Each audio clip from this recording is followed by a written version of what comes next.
4 महीने तो काम को सीखने के हैं, देने के हैं, करना तो सारी उम्र है।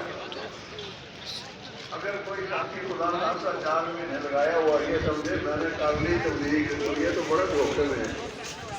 हमारे गुरु होते हैं ये अली से 4-5 शो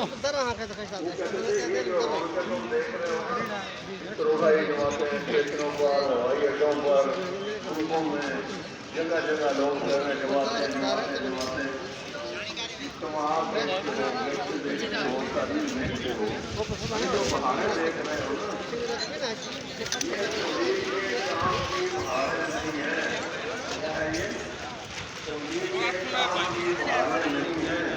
ये तबलीग के नाम की बहार है। अगर हम तबलीग कर रहे हैं, अभी तबलीग नाम लिया जा रहा है जी, और काम करने की तैयारी हो रही है, लोगों को प्यार किया जा रहा है, भाई लगाओ सीखो भाई, काम करने वाले बनो भाई। फरमाया जब तबलीग शुरू हो गई और तबलीग करने वाले आदमी तैयार हो गए